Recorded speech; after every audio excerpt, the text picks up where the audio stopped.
This podcast is presented by Skies Magazine.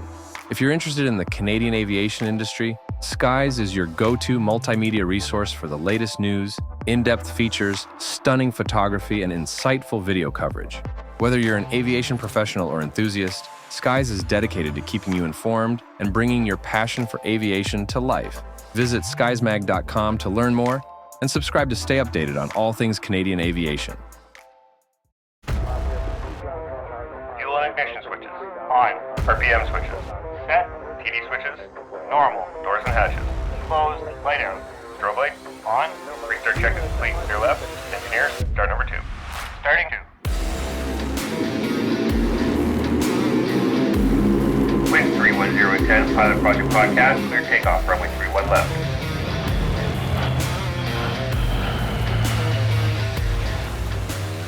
All right, we're ready for departure here at the Pilot Project Podcast, the best source for stories and advice from RCAF and mission aviation pilots, brought to you by Skies Magazine.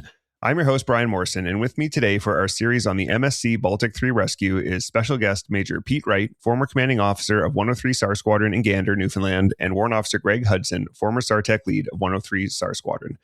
Guys, thanks so much for being back here on the show today. Thanks for having us. Yeah, thanks for having me. Listeners can check out part 1 of our chat to hear about Pete and Greg's path to joining the RCAF, some of their training and operational experiences, and what led them to eventually take part in the MSC Baltic III rescue. Today, for part 2, we're going to talk about the rescue itself. So before we start, let's kind of tell the story from the high-end perspective. So the stage is set for one of the most dramatic SAR rescues in Canadian history. It's the morning of February 15th, 2025, and early in the morning, the Marine Communications and Traffic Services Center in Channel Port aux Basques receives a mayday from a cargo ship. It's about 12 nautical miles off the entrance to the Bay of Islands, and the ship has reported a loss of power. The ship, the MSC Baltic III, is in a raging winter storm off Newfoundland's coast. Winds are hitting 120 kilometers per hour, waves are slamming the vessel towards the rocks at Wild Cove, and 20 crew members, including several injured, are trapped on board. Rescue 901 is scrambled into the storm with a 7-person crew, racing the clock as the ship drifts uncontrollably towards shore. Today, we're going to walk through that mission minute by minute. How does that sound to you guys to hear that described from like a storytelling perspective? Does that feel crazy that you were part of that? Every once in a while, we're just kind of like, yeah, that happened. But yeah, I don't think the story will ever kind of get old in my head. Like it was just a awesome experience to be a part of, and obviously a successful outcome. It made it that much better. It pumps me up, man. Your intro is awesome. When you say racing the clock, I never really put it in perspective like that. So you say that, and it's like, actually, we were all in a rush, but to actually be racing the clock is quite a good description of what we were doing. Yeah. So walk us through the exact moment the call came in. What information were each of you given? So on that morning, the initial mayday went out at about 5:08 local time. In the morning, and at 5:23, the Cormorant crew was tasked. So the initial reports were that we had several injuries. At one point, it was 3, and then we were told possibly 5 people were injured. We were told the MSC Baltic had lost power, was drifting rapidly towards shore. There were also 20 people total on board. And initially, the vessel started about 9 nautical miles away offshore, and it very quickly became clear that that strong northwesterly wind was pushing it towards land much faster than expected. And then as we were getting airborne, we were getting updates, and as we knew the weather wasn't going to be great before going to bed, as we were actually due to deploy for our Deer Lake land extraction exercise that same morning. But we didn't realize how extreme some of the conditions would be. So yeah, right from the start, time, as you say, was definitely a factor. Greg, did you guys have basically the same information on the StarTech side?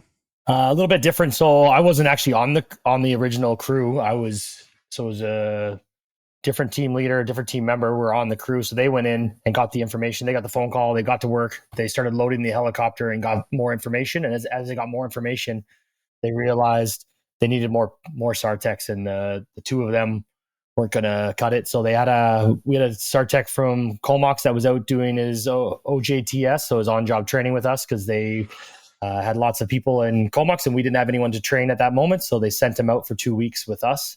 He'd already been there a week, and so Scorpio Go Gang was there helping out, and so he was automatically a third person on the crew as a SAR tech, and then they called me in as a fourth.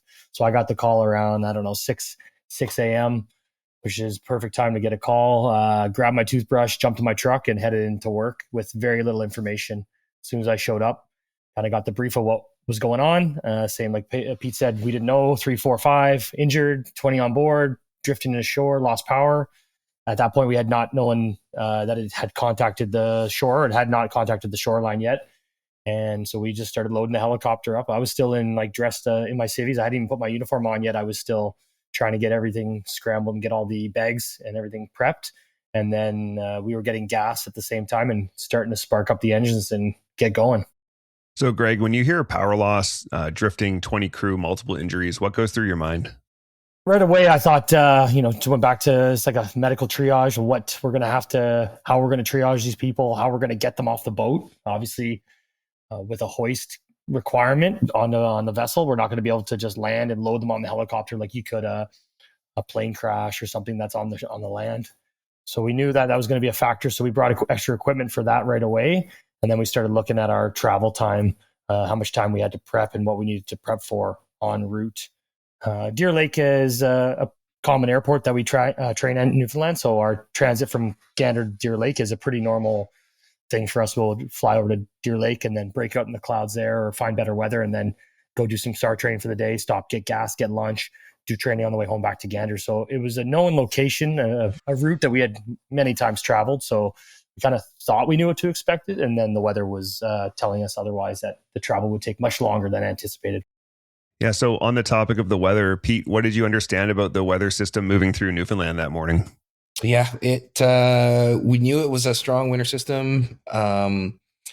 Sustained winds were 45, 50 knots, gusting to 60, 800 foot ceiling, which wasn't too bad in terms of low ceilings, but visibility wasn't great.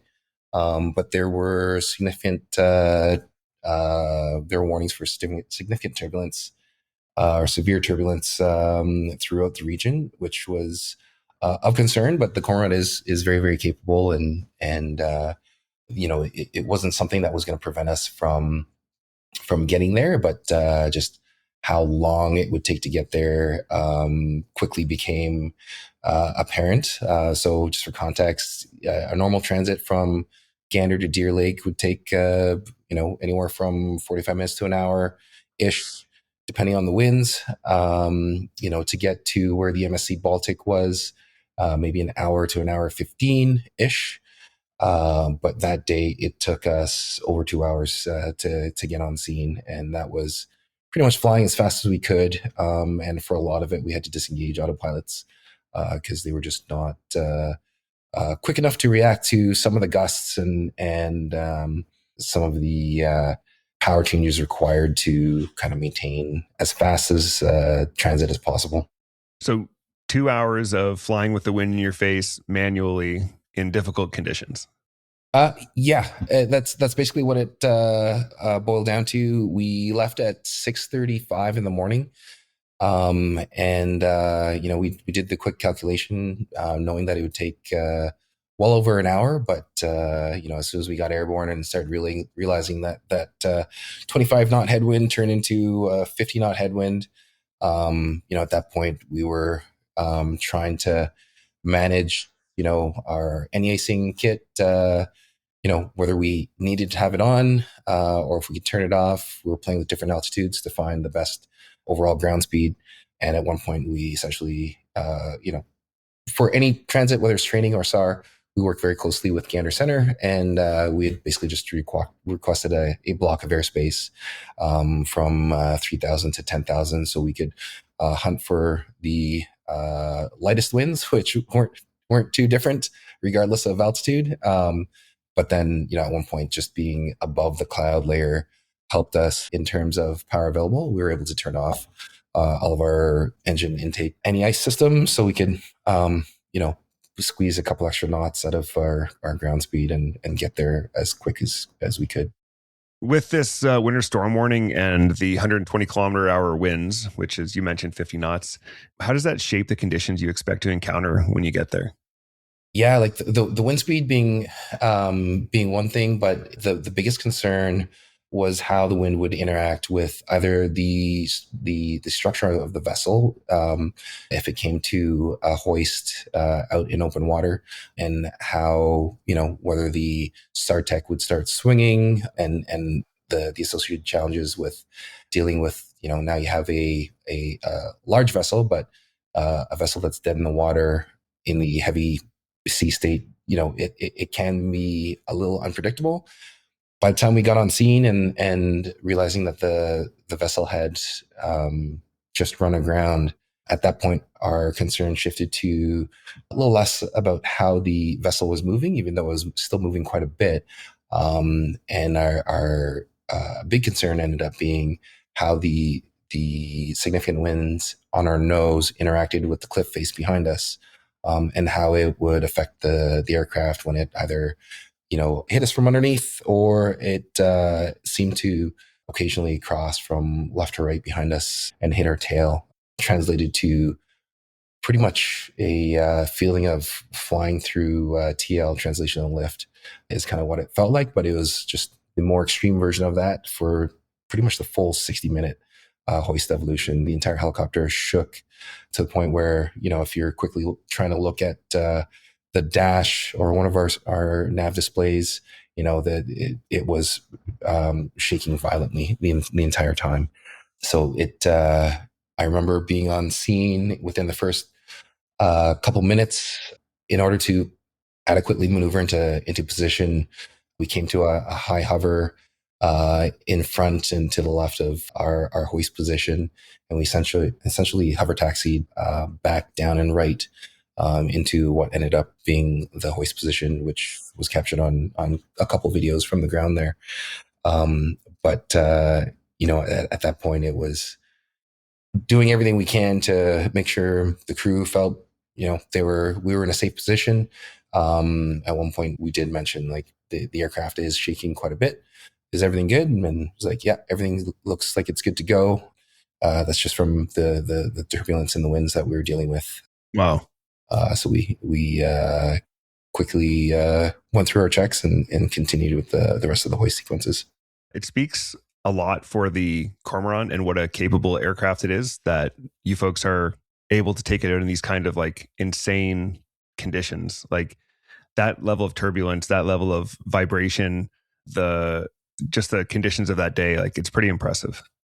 Absolutely. Like having, I haven't had a ton of SAR experience on other platforms, but having flown the MH-60T and then comparing it to the conditions we flew in that day, MH-60 is a very, very capable helicopter.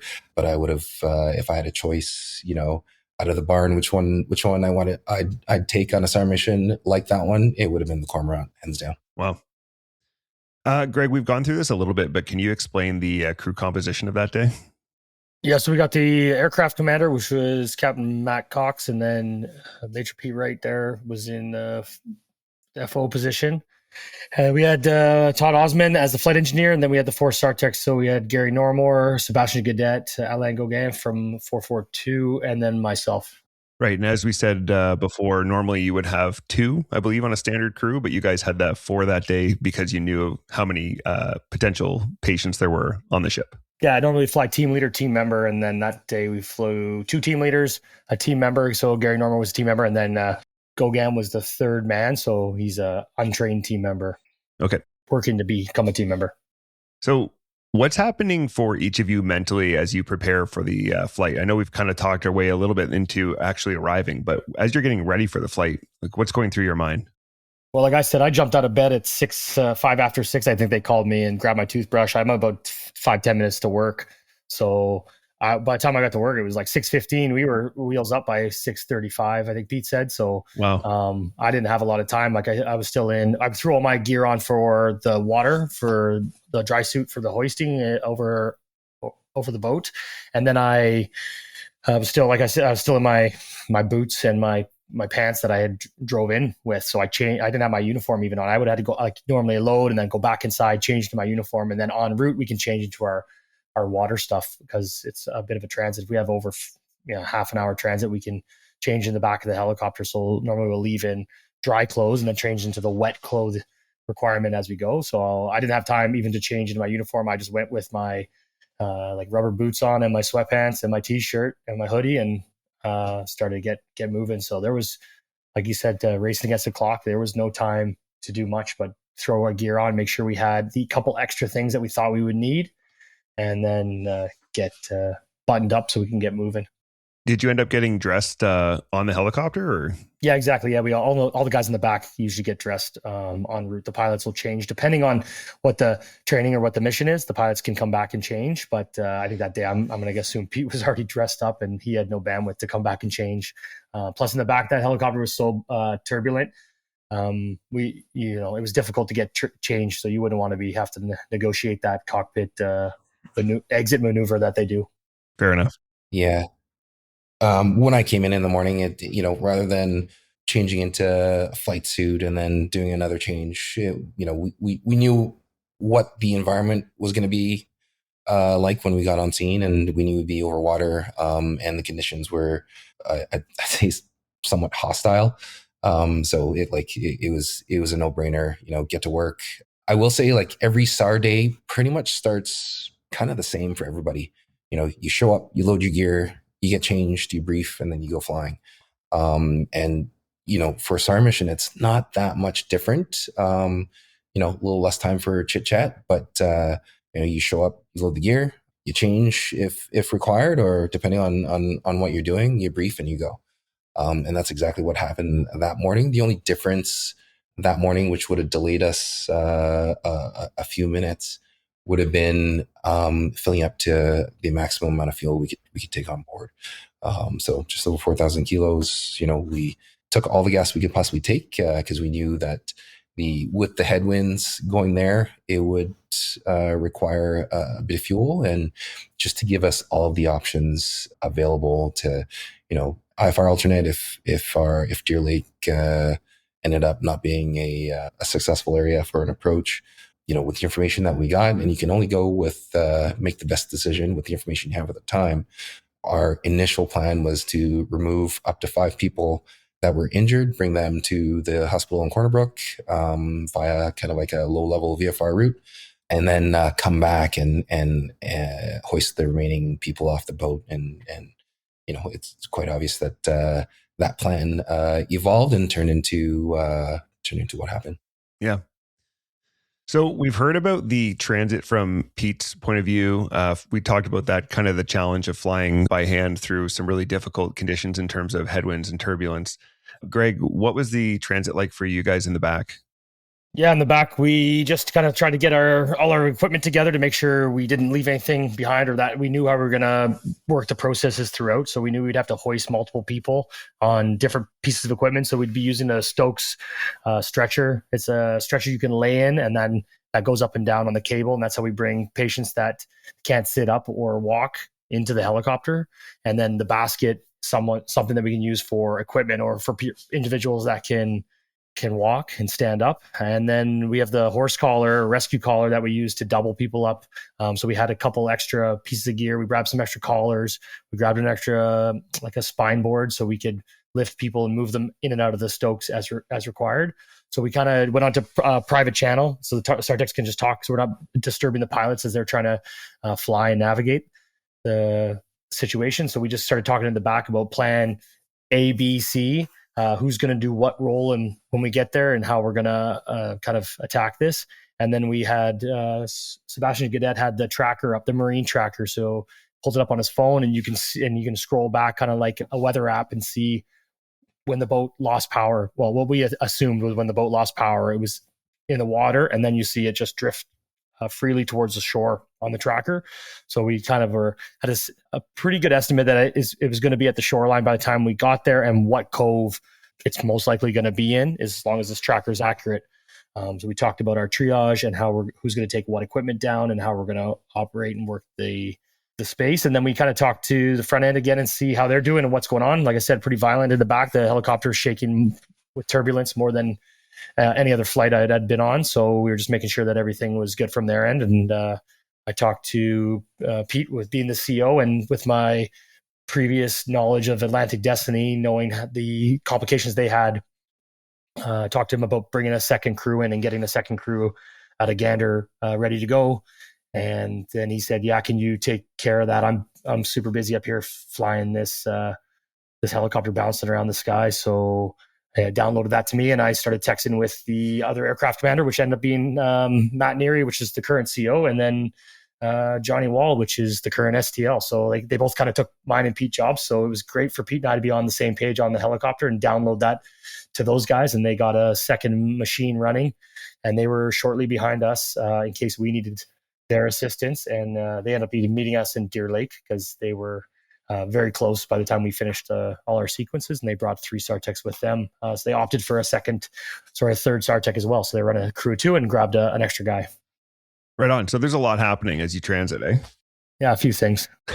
Yeah. There's and just to clarify, through the transit, when I say flying without autopilots, we weren't able to fly with any sort of altitude holds, just because, between the gusts and the conditions we were dealing with, we could have an indicated airspeed hold engaged, but then we were pretty much trying to just maximize how quickly we can get from point A to point B with the conditions we had, with or without anti-ice kit on. So that was that. And then in terms of other assets, a second helicopter from 103 Squadron was tasked with the full crew, but 413 Squadron was also tasked. So they showed up with a C-130H model Hercules, and they were, I can't remember exactly what time they were on scene, but I do remember trying to chat with them on the radios at one point to give updates throughout, since our plan had changed several times throughout. And then also found out that a Cormorant from Greenwood was also tasked and had landed in the Ile de Madeleine, the Madeline Islands. And they were kind of standing by to tag in if required. Wow. So a lot of assets tasked that day.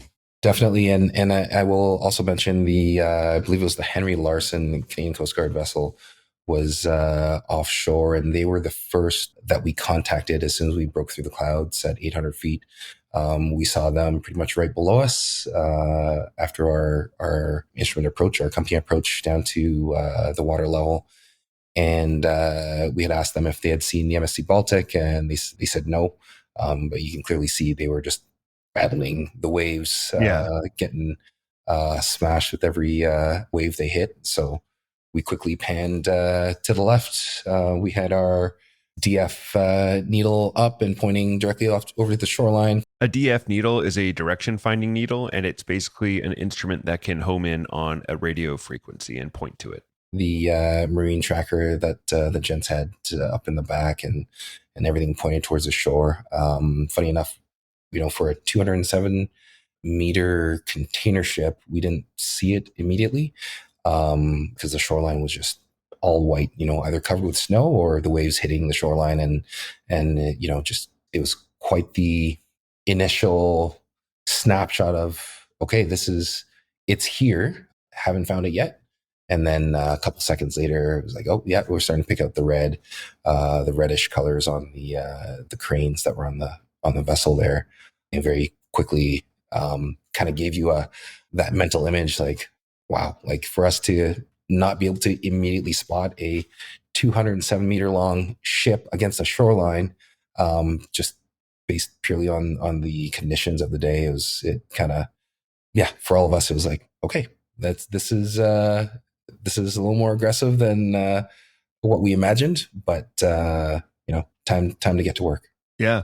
And they had a blackout on the ship, right? So they had no power, no communications. So we didn't have a report that they had run aground. We were just looking for a boat in the water that lost power. So we're kind of, used to us for a lot of our boat missions. The boats are in the ocean. They're in the water. They're not on the shoreline. So to see it up against the shore kind of blends in, or, unnatural something we weren't expecting. It's like, oh, that's the boat. Okay, that's on the shore now. It's actually smashed into the rocks. Wow. This is going to be a little different than what we had planned. The boat with dead in the water, no power, drifting ashore and hoisting to that. Now this boat is stuck up against the shore. Is it going to tip? Is it going to break? What's going to happen here? What's the next action that the boat? What's Mother Nature going to do to us next? What do we have to be ready for here, and how are we going to affect? I think that was when we had the previous plan.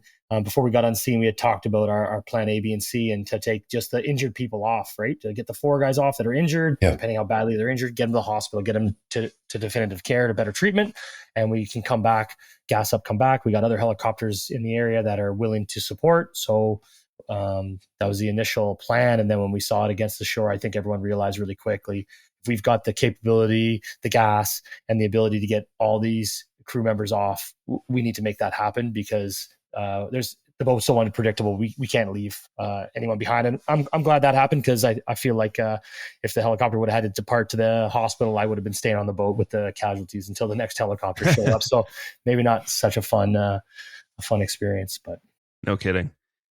So at what moment did you both realize that this mission was not going to be routine? Like, when's the big moment that hit you? Was that during the planning phase, or did it take actually seeing the ship? I think it was fairly early on in the planning phase, to be honest, but I think it was the magnitude of how hostile some of those conditions would end up being for us in the hover, and also not expecting to be right up against the shoreline. It's just kind of, as you're taking in the new info, you're kind of like, okay, new plan. We're going to hoist here until we hit our bingo fuel, which is, the least amount of fuel with a small reserve for us to get back to the nearest airport or point of land. And it's, I don't think any of us were quite prepared for like the extreme variations in aircraft attitude that we experienced that day. We had pitch changes at times, and if you look at some of the videos online, and thankfully the folks on shore were able to capture some of those moments, we had pitch changes of plus and minus 10 degrees, which is a lot for listeners. Which is that's very significant. It is very, very significant. And most of that was simply just to deal with the gusts and the unpredictable wind changes and basically create as stable of a platform as possible, so the flight engineer can hoist the SAR-Tex down without having us drift, forward, backwards, left or right. But yeah, pitch changes of plus minus 10 degrees. The winds were predominantly hitting us from the left. So we had significant left wing low at times, noted a couple times as far as 8 degrees left wing low. And a couple times we had yaw deviations plus or minus 25, almost 30 degrees. Wow. Both left and right. So all of that was, as my task switched from flying pilot to get on scene to non-flying pilot, since Captain Matt Cox was in the right seat and obviously has a better vantage point for the hoisting. It was my job to assist him and kind of coach him through as required, and he did an absolute phenomenal job adjusting and adapting to those required attitude changes just to kind of stay in the general area over top of the boat. You're not going to stay rock solid the whole time, but the inputs he made in any other circumstance would have been too extreme and probably would have ended up hurting somebody.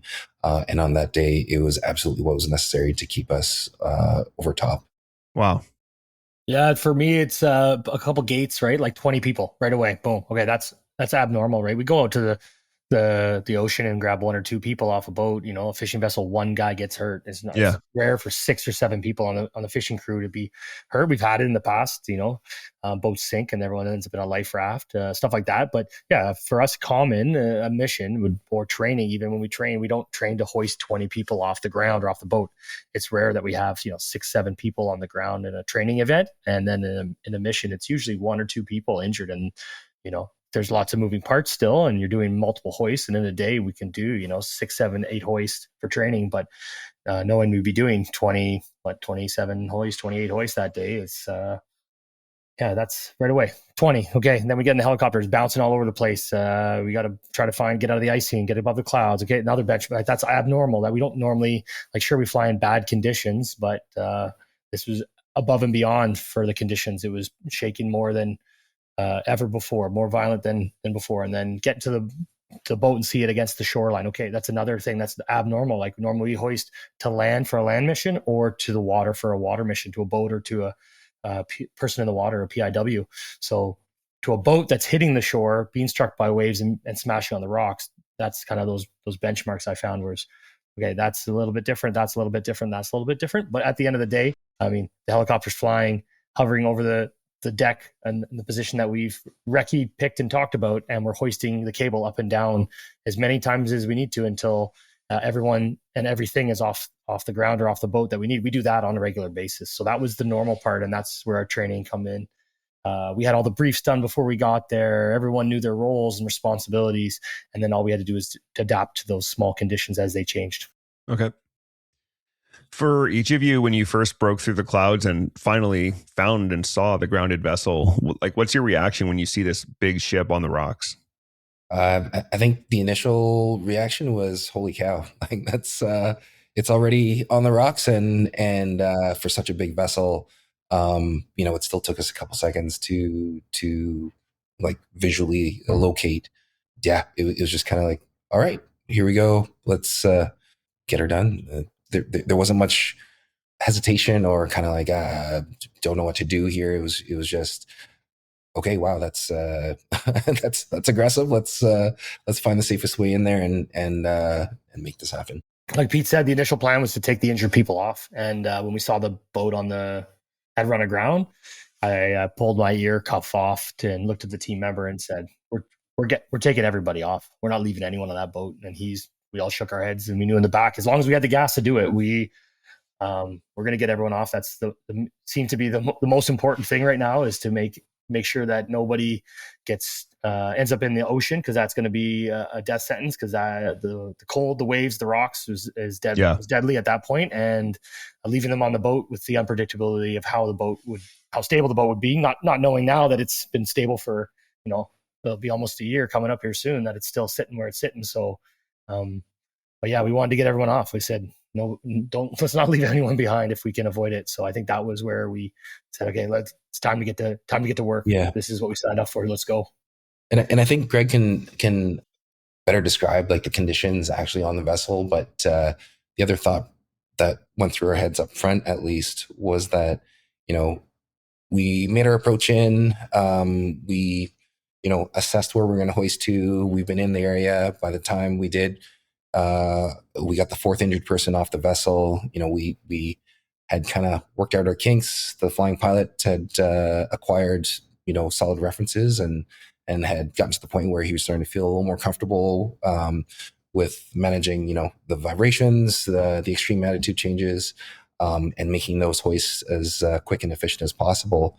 And at that point, it wouldn't make sense for us to stop short, providing that we had any fuel left over, to have another new crew, 100% capable of getting the job done, but to come in and go through that entire initial assessment phase and, the recce, figure out where they're going to hoist, figure out what works for them. We're already there. So as we're, the fourth, fifth, sixth person was coming on board, it quickly realized up front, it's like, okay, we'll just got to calculate numbers, see what our all up weight is currently, what it's going to be at the end of the hoist, and try and like keep, we have an aircraft on standby in Deer Lake. We have an aircraft, another helicopter on standby in the Madeline Islands. We got a Herc circling above.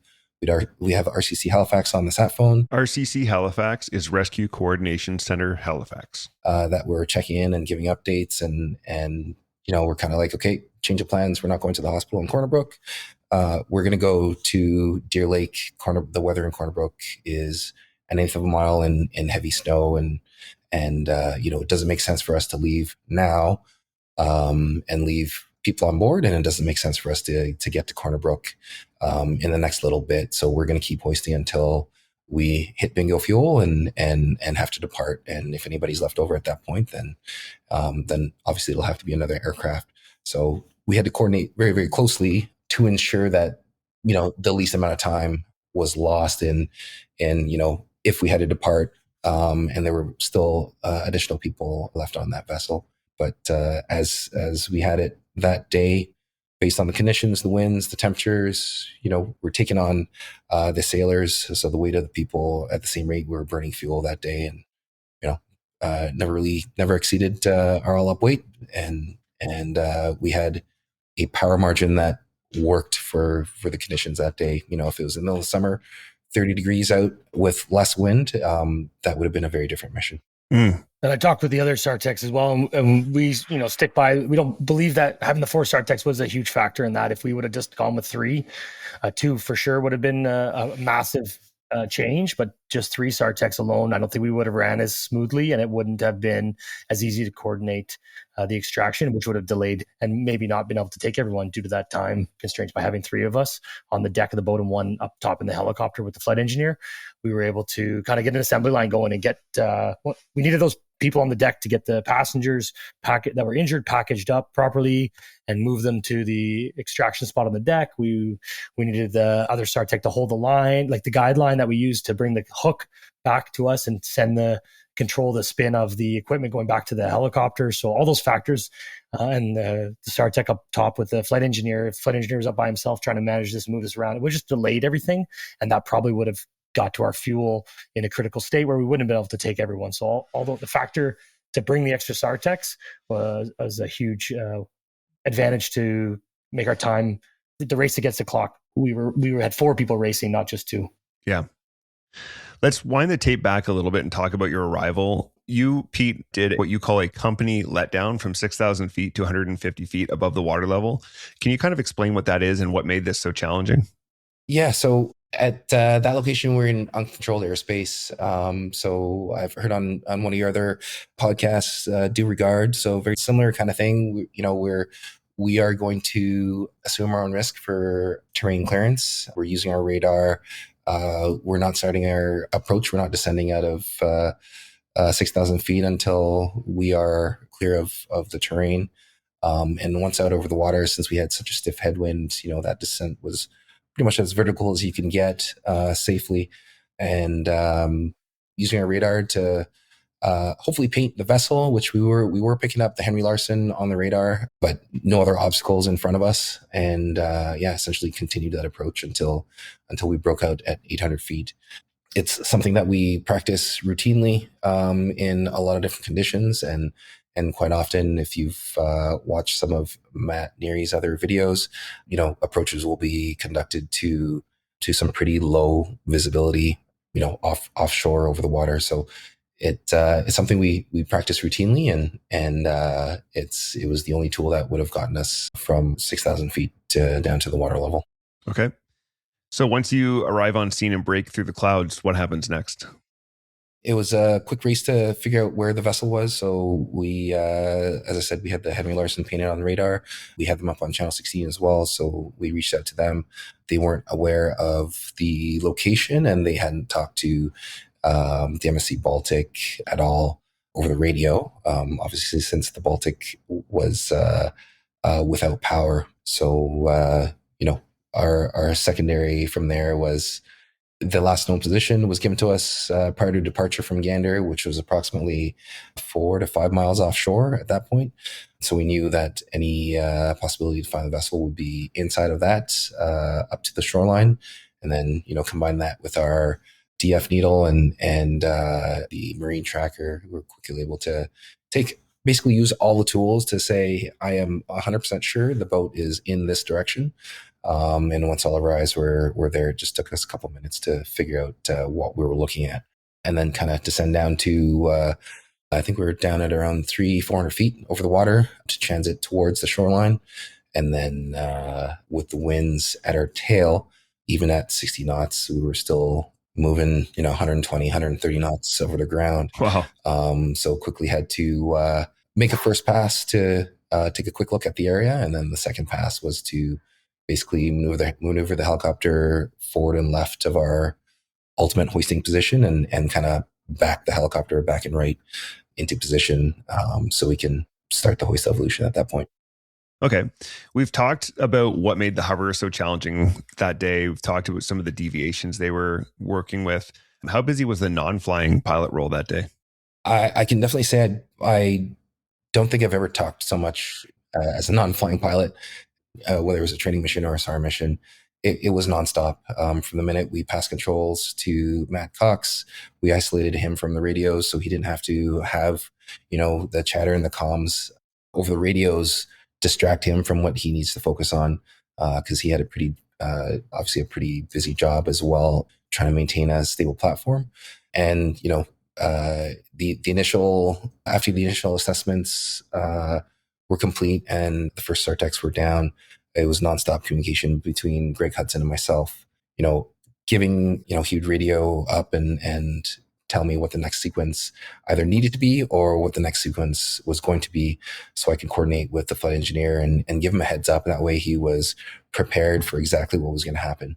And that saved, at the time, minutes. But when you're multiplying that by 20 plus individual hoists, those minutes definitely add up. Mm-hmm. So yeah, it was nonstop comms between Greg and myself. And then also, my job to kind of listen into the flying pilot, Matt, and the flight engineer to make sure I have a complete picture of what they're doing, what's happening on the helicopter.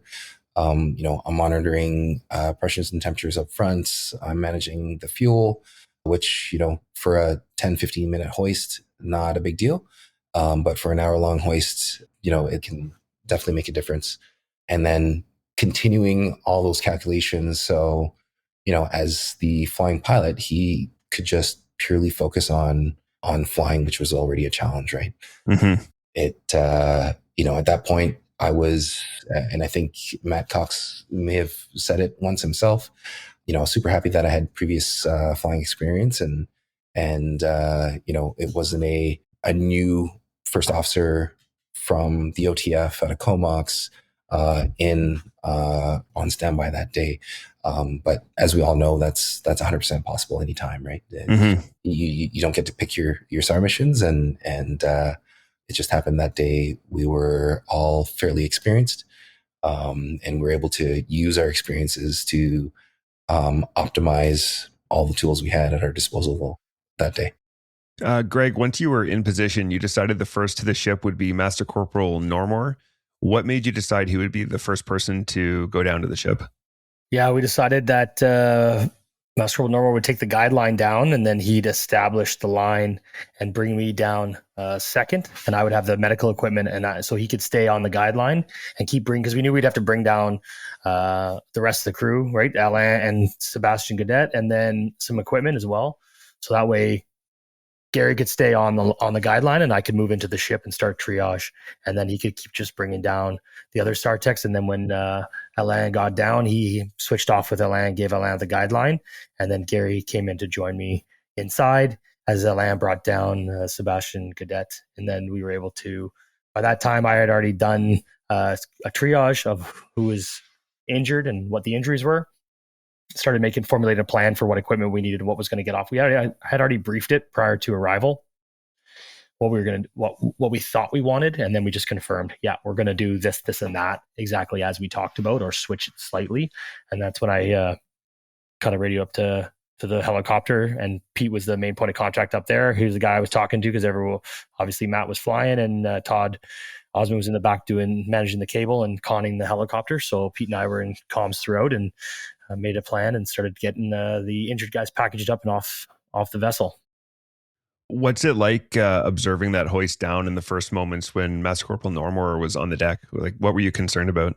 Well, yeah, when we broke through the clouds and we were over the search area, which they tell us from the front, right? So we're all eyes out. Everyone's looking for the vessel. We finally make contact with the target. We get into position, which is everyone too being active on that, right? We're backing up towards cliff. The pilots can't see the tail rotor or the cliff. So we're trying to get their eyes on them, make sure they had enough space to maneuver with the gust. And then once we open the door so we can actually start to like look at the vessel with a bigger view, because we'll have only small glass windows in the like bubble windows in the back. So we open up the door and get a better view, and we could hear the metal through our helmets, through the noise of the helicopter, through us being there through the ocean. We could hear the metal of the ship being beaten up by the sea. Wow. And so we figured, and we could see the cranes violently shaking. So we were like, all right, this is time to get to work. And then we picked our location of where we thought was best suitable for hoist on the wing bridge, which is a common place that we go to on these vessels. It's like where they steer and control the ship out of. So that's where all the crew was hunkered down in the bridge deck.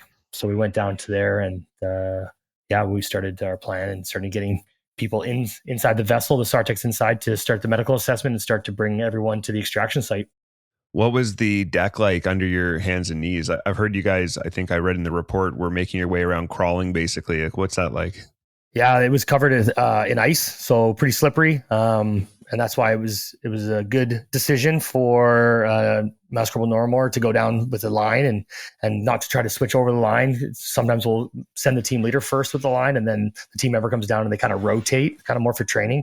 So that's why we opted not to do that today. And then so I was able just to leave, let him deal with the line and just disconnect and go right away, using the rail to get to the ship, into the door. And the door was obviously, it's a massive steel door that's closed. So I opened the door up, and it's so big, it's just slamming shut every time. I got to hold it open, talk to the crew that was inside. He was right at the front door, asked him how many guys were injured, confirmed everything, and then closed the door, locked it off, grabbed some equipment out of my harness, and then we tied the door off. Gary threw me a sling, and we ended up tying it around the door handle so that we could keep the door open throughout and it wouldn't smash on us.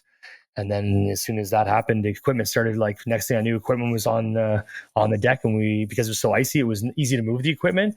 So we slid it around, and then I opted for, once inside is like 3 points of contact, because the boat was moving so violently inside, to get around the ship to check on everyone. They were all spread out through the whole bridge. Like, no, they weren't all clustered together. Everyone was just so big. I've had to do a big loop around the entire thing. And then when I came back, we just used the handrail, and it was just easier to slide on. We were knee pads on our knees, because when you're guidelining, you're going to be down on your knees anyways. So just to take care of them. So I just used the knee pads and slid around, basically pulled myself on the rail, and it was easier than trying to stand on my feet at that point. So what was the scene like inside the bridge? Like, I heard it was pretty rough in there. Yeah, it was an absolute mess. Everything has every cabinet is it's like a cabinets in your kitchen, right? So just wooden cabinets, nothing industrial about them. So all the hinges blew off there. The doors blew off. All the drawers were open. Everything had fallen out. Every marine navigation manual, every document, every piece of paper they had fallen out of all the cabinets. It was all over the floor, piled up in front of the floor in front of the door that we were accessing from. There's stuff everywhere. It was an absolute mess, and everyone was just hunkered down, kind of in their own little clusters where they could find some safe space that something wasn't going to fall on their head, or they could hold on and for the ride. So they were just everyone was hunkered down inside. And so I made my loop around and just checked on everyone, and then started deciding who was going to be first, second, third, fourth, depending on their injuries. So how do you triage 20 people in such a confined conditions in that bridge? Yeah, I'm just looking to see if they're alert, stable, unstable, looking for bleeds, airway management, and see if they're breathing properly. So everyone was alert. They say we call them all stable patients, right? Even the most injured person was not in a critical condition that needed, he needed evacuation from the vessel, not an immediate evacuation due to his medical condition. He had a massive laceration on his forehead, heads bleed pretty bad. So it definitely looked gruesome, and it was something we needed to tend to, but enough, some direct pressure on that, and the bandage he wasn't gonna bleed out. And I knew that from the medical training over the years through SIFSAR that we get. So I did the triage and then made a plan to get, obviously with him being on the ground and not being able to walk and stand up, that was the captain of the ship.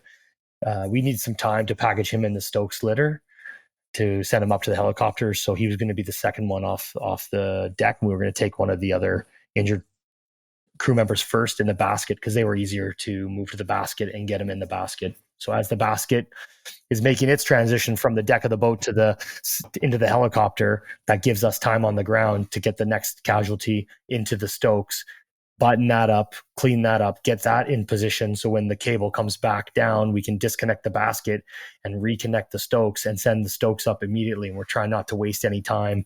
And I think that speaks to the efficiency of the crew and having the 4 SAR techs, because if we would have had less, we would have had to slow that process down in some manner. And so we were able to keep it nice and fast and smooth. So then the stretcher goes up with that captain on board, and in the helicopter, Sebastian Gadetta and Todd Osmond, they take him out of the stretcher, put him onto what we have a cot in, like a medical cot in the helicopter, and then they send the stretcher back down for us, so we can get the next patient that needed the stretcher again. So that's also an abnormal procedure. We don't usually do that. We usually have one stretcher for one patient, or bring an extra stretcher, just because we knew we wouldn't have a lot of space with the 20 casualties. We opted to bring not an extra full stokes, just an extra stretcher that we could use as a lifting device to move the next patient into it. So they sent the stretcher back down, and then obviously we need to disconnect that and go set up the next patient that needs to be in the stretcher.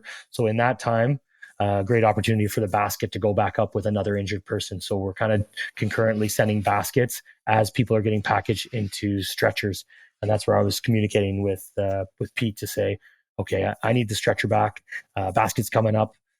Then it'll be stretcher, then a basket, then a stretcher, then a basket, then basket, then basket. Okay, that's the plan. And going back and forth and keeping track of, okay, confirm we got 11 on board. Can, make a quick count. And then he did that, confirm what we had, numbers and the sequence and everything was going. As the crew members saw that we were letting the guys that had their backpacks or their personal gear with them, we could fit one person and some stuff in a basket together, so a suitcase could fit in. And we sent a guy up with his basket in the basket with his suitcase, like small little like rolly bag suitcase. And I think the boys realized, wait, I have time. I can go back to my cabin in the boat and get my passport and my personal effects. Oh yeah. So again, I walked in I went back into the bridge of the boat, and there was I'm like, wait a minute, this doesn't make sense. We're supposed to have 6 people left here. What's going on? And Gary said the freaking guy just went down to get his passport or whatever. So I'm like, man, I better not have to go hunt for this guy if he gets injured in the stairwell or something, because the boat's moving pretty aggressively. But yeah, he came back up, and then we they all wanted to have a smoke. So we just said, yeah, you're not smoking the helicopter, so smoke it right now, because you're getting on the helicopter, and in 3 sequences you're next. So as you got into the bridge there, like how were the crew doing? What was their morale like? They were very thankful to see us. There was one crew member at the front, the dude, like 2 guys sitting at the front, but one guy was very helpful, spoke English really well. He told me what was going on. I checked to see if he was injured. He told me no, and who was the most injured. And so I was able to kind of focus my energy on them. And then I kind of asked, okay, you and your buddy here, you need to get all this junk out of the way of the door, because we're going to have to be using this door to get the stretcher in and out. And you couldn't walk. The paper was so slippery. It was piles of books and paper. So they started cleaning that up, and we started tying off everything that was rolling around, because they just had the chairs were just on wheels, and they would just smash around and smash into people and rolling around. So we started tying everything off so it wasn't causing more hazard. But they were pretty happy to see us. I even checked on one guy, and he was complaining, "Oh, I'm injured. And I looked at him. I said, "Man, you're not injured. You're not going next. You're your buddies are way more hurt than you, so you'll go, but just not right now." So, just kind of told them all that we're there to take care of them. We'll get them out of here, and they were very thankful. They were thankful then. They were thankful on the helicopter, and they were thankful in Deer Lake. So yeah, it didn't stop there. Their appreciation was very clear on their face, and you saw the relief in their eyes when we showed up and we opened the door, and I did the triage. And they were concerned for their friends. Like the one guy had a back injury, and he was laying on the ground getting beat around by the boat, and his buddy was right beside him. And I just kind of said, "Don't worry, he's going to go next. We got him." And his buddy was kind of grabbed my arm and said, "Thank you." And I was like, "I had no time for this. I got to go. We got to go." Okay, guys, that's going to wrap up part 2. Just thank you so much for your time, for being here again today. And I'm really looking forward to part 3, where we talk about the conclusion of the rescue. Thank you. Thank you. Thanks again for having us. Okay, that's going to do it for part 2. Tune in next week for part 3, the conclusion of this amazing rescue story. Do you have any questions or comments about anything you've heard in this show? Would you or someone you know make a great guest, or do you have a great idea for a show? You can reach out to us at thepilotprojectpodcast@gmail.com or on all social media at @podpilotproject. And be sure to check out that social media for lots of great videos of our RCAF and mission aviation aircraft. As always, we'd like to thank you for tuning in and ask for your help with the big 3. That's like and follow us on social media, share with your friends, and follow and rate us 5 stars wherever you get your podcasts. That's all for now. Thanks for listening. Keep the blue side up. See ya! Engineer, shut down all 4. Shutting down all 4 engines.